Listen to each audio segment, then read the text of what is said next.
মাত্ৰ কেইটামান দিনৰ বাবে অধিৱেশন বহে, কিন্তু বাকী সময়ছোৱা বিধানসভাৰ বিধায়কসকলে সকলো দলৰ বিধায়কসকলে এজন এজন অধ্যক্ষৰ নেতৃত্বত বৈঠকত বিভিন্ন বিভাগৰ কাম কাজৰ পৰ্যালোচনা কৰে।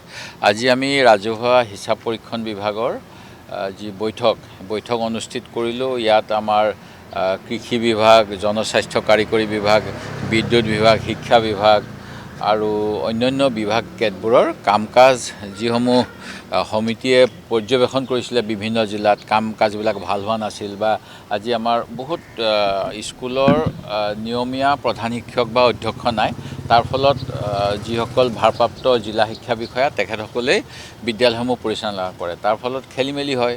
ঠিক তেনেকৈ বহুবিলাক আমাৰ জনস্বাস্থ্য কাৰিকৰী বিভাগৰ জল জীৱন মিছনৰ আঁচনিত সৰু সুৰা কিছুমান খুঁটি নাটিৰ বাবে গাঁৱৰ ৰাইজে পানী পোৱা নাই, তেনেকুৱা অভিযোগ পোৱা যায়। এইবিলাক কেনেকৈ সমাধান কৰিব পাৰি, এই গোটেইবিলাক বৈঠকত আলোচনা হ'ল, বিভিন্ন বিভাগক পৰামৰ্শ দিয়া হ'ল। আমি আশা ৰাখিছোঁ চৰকাৰে পৰামৰ্শসমূহ গ্ৰহণ কৰিব আৰু ৰাইজৰ সমস্যা সমাধানৰ বাবে যত্ন ল'ব। যদি নিশ্চয় এইটো ডাঙৰ কথা, যদি তেখেতে চৰকাৰী পক্ষৰ বিধায়কৰ বহুত সুবিধা থাকে, মুখ্যমন্ত্ৰীয়ে তেখেতসকলক চৰকাৰী কি কাৰ্যসূচী হৈ আছে, নীতি নিৰ্দেশনা এইবিলাক মাজে সময়ে মাতি বৈঠকত তেখেতসকলক আপডেট কৰি থাকে। আমি আপোনালোকৰ মাধ্যমেৰে বা অন্য মাধ্যমেৰে কিছু খবৰ পাওঁ। এতিয়া যদিহে চৰকাৰী সমৰ্থনকাৰী দলৰ বিধায়কজনে এনেকুৱা কথা কৈছে, ইয়াৰ অৰ্থটো হ'ব যে ইচ্ছাকৃতভাৱে কেন্দ্ৰীয় চৰকাৰে বোধ কৰোঁ অসম চুক্তিৰ বিড়ম্বনা আনিবলৈ যত্ন কৰিছে, অসমত অনুপ্ৰৱেশত হাত উজান দিছে। কাৰণ মই যোৱাকালি কৈছোঁৱেই যে BSF বোলা এটা ভাৰতীয় সীমান্ত নিৰাপত্তা বাহিনী আছে। সীমা সুৰক্ষা বাহিনী থাকোঁতে কেনেকৈ ন'মেন্স লেণ্ড পাৰ কৰি অসমত বাংলাদেশী সোমাব পাৰে, এইটো ডাঙৰ প্ৰশ্ন। ইয়াৰ উত্তৰটো গৃহমন্ত্ৰীয়ে দিয়া উচিত, আৰু গৃহমন্ত্ৰীয়ে নিদিলে প্ৰধানমন্ত্ৰীয়ে দিয়া উচিত। কাৰণ প্ৰধানমন্ত্ৰীয়ে 2014 চনৰ 16 মে'ৰ পিছত বাংলাদেশীবিলাকে টালি টোপোলা বান্ধিব বুলি কৈছিল। এতিয়া দেখোন যদি শাসকীয় পক্ষৰ বিধায়কে কয় যে অনুপ্ৰৱেশকাৰী আহি আছে, আৰু মুখ্যমন্ত্ৰী মহোদয়ে যিটো মোক দেখাইছে, মই কৈছোঁ মে' মাহৰ পৰা 300 জন ঠেলিছে। 300 জন ঠেলি পেলাই যদি 300 জন আহি গৈছে, মইতো নাজানো। সেই গতিকে মই ভাবোঁ যে অসমৰ শুভচিন্তক সকলোৱে কিছু চিন্তা চৰ্চা কৰা উচিত। এই চৰকাৰখন কিয় বিফল হৈছে, চৰকাৰখনক জবাবদিহি কৰিব লাগে। তেখেতসকলে কিবা কাৰণত অসমখনক বাংলাদেশীৰে ভৰাব বিচাৰিছে নি, সেইটো এটা ডাঙৰ প্ৰশ্ন মোৰ। এতিয়া যিহেতু যদি বাংলাদেশী আহে, তেতিয়াহ'লে মুখ্যমন্ত্ৰী আকৌ ক'ব পাৰিব যে বিজেপি দলে বাংলাদেশী খেদিবলৈ উজনিত উচ্ছেদ কৰি আছে। সেই গতিকে এটা ৰাজনৈতিক চক্ৰান্তৰ বলি হৈছোঁ নেকি আমি অসমীয়াবিলাকে ভাবিবলগীয়া। দেশীসকলক মই মুখ্যমন্ত্ৰীক অনুৰোধ জনাইছোঁ, যদি গৌৰৱ গগৈ পৰিয়ালৰ সেইকেইজন অবৈধ বিদেশী আৰু খেদাই দিয়ক।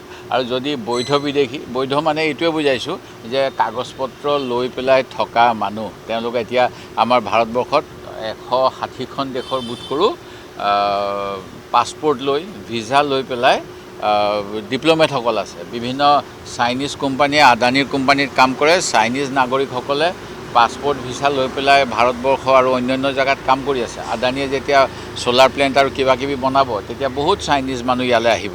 সেই গতিকে তেওঁলোকে বৈধ নিয়মেৰে আহিব।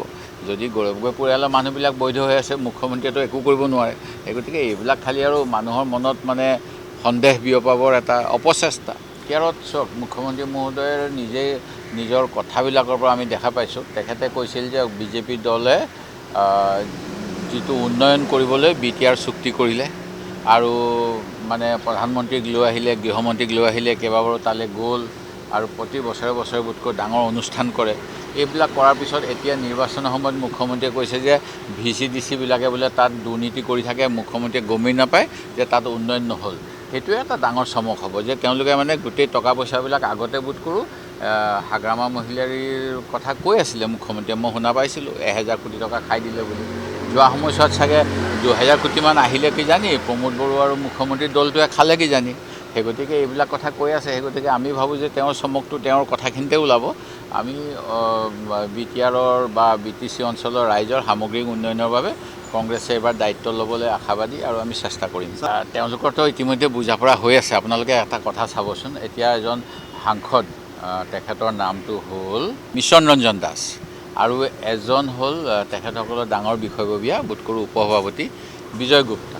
তেখেতসকল দুজনে মিলি পেলাই সেই সময়ৰ সভাপতি ভৱেশ কলিতাৰ নিৰ্দেশ মৰ্মে দৰঙৰ UDFৰ বিধায়ক আৰু মঙলদৈৰ লোকসভাৰ সাংসদে একেলগে মিলি পেলাই বহুত সন্দেহজনক নাগৰিকক বা কাৰোবাক পট্টা দিয়া বুলি আৰু ধনৰ লেনদেন হোৱা বুলি সাংসদজনৰ যিজন বিশ্বস্ত মানুহ সাংসদৰ ৰিপ্ৰেজেণ্টেটিভ কিবা ডেকা হিতেশ ডেকা নে কিবা তেওঁলোকে মিলি পেলাই বহুত টকা পইচা দুৰ্নীতি কৰা বুলি কৈছিল সেই গতিকে মিলা মিছাটো দেখোন UDF আৰু বিজেপিৰ মাজত থকাৰ প্ৰমাণেই আছে তাৰপিছত আমাৰ কথা ক'লে কোনে বিশ্বাস কৰিব কোনেও বিশ্বাস নকৰে সংবাদ মাধ্যমৰ ওপৰত এটা হেঁচা দি থাকে চৰকাৰী পক্ষই আৰু এই ক্ষেত্ৰত অসম চৰকাৰৰ যি আৰক্ষী বাহিনী হিমন্ত বিশ্ব শৰ্মা ডাঙৰীয়াৰ নেতৃত্বত আৰু অধিক হেঁচা দিব বিচাৰে আপোনালোকৰ লগৰে কেইবাজনকো ইতিমধ্যে জেলত প্ৰেৰণ কৰিবলৈ চেষ্টা কৰিছিল আৰু আমি সকলোৱে কেইখনমান দ্য ৱায়াৰ জাতীয় যিবিলাক অনলাইন থাকে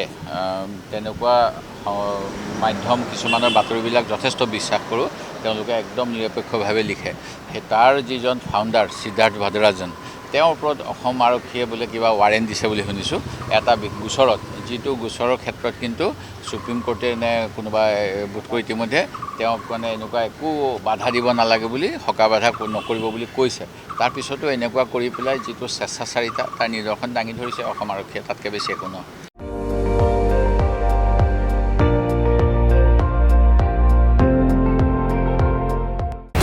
আপুনি চাই আছে ND24 সৰ্বশ্ৰেষ্ঠ নহয় সৰ্বোত্তমৰ দৌৰত